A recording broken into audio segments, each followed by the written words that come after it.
did, but yeah. Oh, hello Caterpillar.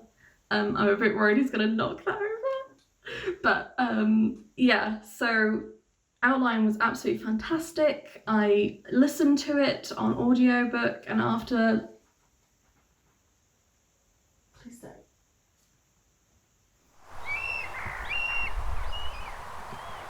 Hi, welcome back to my channel. I'm Charlie Airy, and this is my best books of 2021 so far. Most people have been doing about 10, I've got to 8. I've read 40 books so far, or like 41, and I think if I did like the full 10, it's just a quarter of my books. I'm gonna jump right in. These aren't in order of how much I like them, they are in order of appearance throughout the year. So the first one is What I Talk About When I Talk About Running by Haruki Murakami.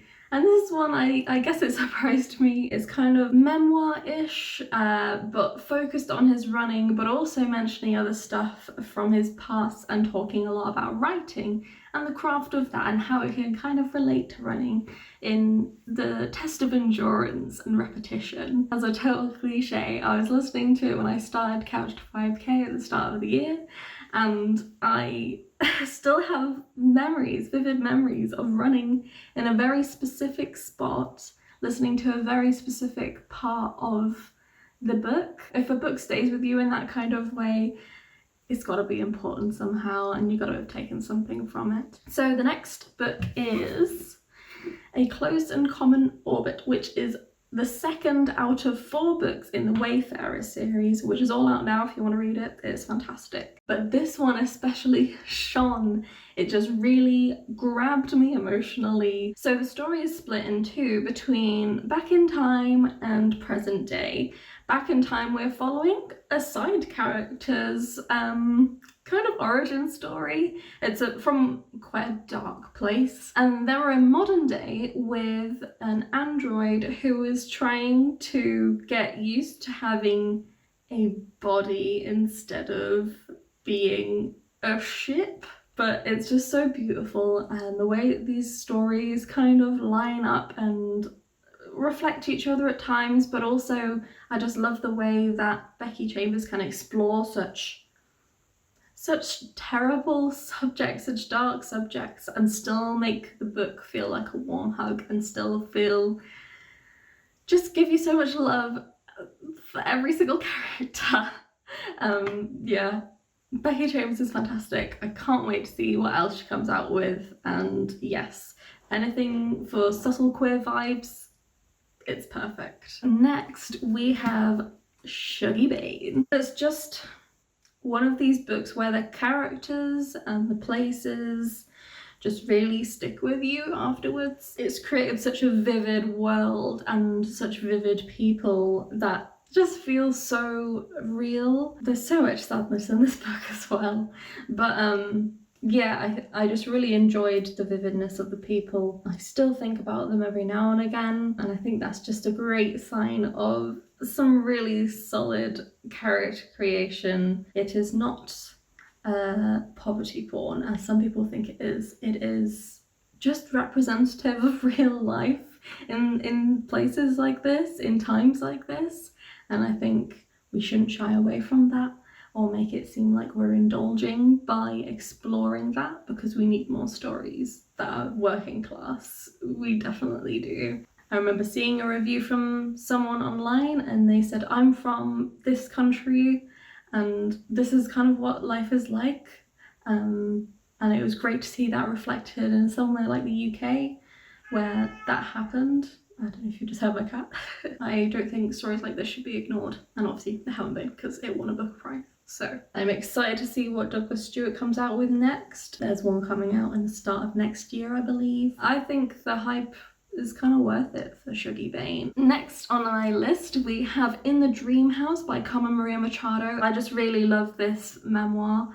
I love that it's in second person, which I know is a bit chalk and cheese with some people, but it's about the author's like unhealthy and then abusive lesbian relationship. I loved that the second person creates a sense of dissociation and attachment that one might have when exploring trauma, and that's what this whole book is, and it's just done in, I don't know, just a really fantastic and vivid way, and I definitely need to read more of her stuff. I've bought her short story collection, so that's on my TBR. Next is Passing by Nella Larsen. I did briefly study this at school, so I kind of knew what I was getting in for, but I had a feeling that I wanted to read it again properly on my own, and loved it. Absolutely loved it. I know The Vanishing Half is based off of it, and it's been a big hit, but I think after reading Passing, I don't need to read anything that is taking inspiration from it. I just think it is absolutely perfect in its own right. Nella Larsen's just got an amazing writing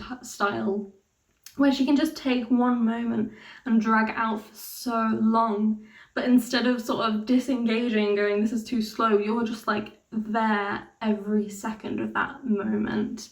And I think there's just such talent there. Everyone should read it. It should be on all of the curriculums. It was written in the same decade as Great Gatsby, and it's comparable in some ways. I think I mentioned it in my little review way back when. I'm preparing to read her back catalogue because I need more of that style. Next, I have the Outline series by Rachel Cusk.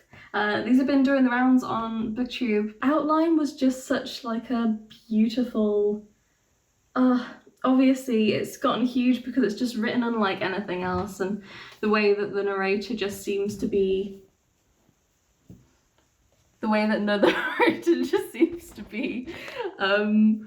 like this sort of outside observer, and the story is all about other people, but obviously we slowly get insights into the narrator's life throughout the series, and I just think it's fantastic. Next on my list is Boy Parts, which I don't need to talk about much because I literally just did a video about it and American Psycho together.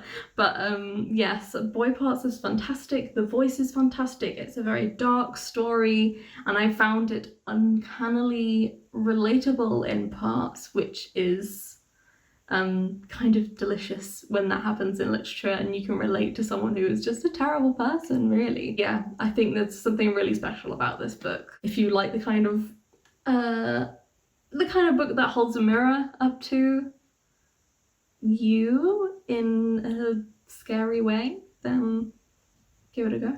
Give it a go. Let me know what you think. Oh, the last book is Dear Senthuran by Akwaeke Emezi. It's called A Black Spirit Memoir, and it is their memoir, and it's just fantastic. The way that they talk about writing is amazing. The way that they're shameless in talking about their career and parts that other people might not want to talk about, like the money in publishing and the kind of stuff that they went for, the sort of animosity that can come from other writers, and the way that we're all meant to put down our own writing. I found these bits particularly engaging, but it also explores a lot of where Freshwater came from. So if you loved Freshwater, then please read this. I would suggest Freshwater before this, because I read Freshwater after reading this, because I was like, well, I've got to read it now. But I think it would have actually been better if I read it before, because then you're sort of opening up a whole new perspective on it through Akwaeke Emezi's eyes. But also this book is about, obviously, Akwaeke Emezi's personal life and personal journey, and their gender and their spirituality, how like they're on a banjay, and there's just so much going on, and it's great. It's like brand new as well.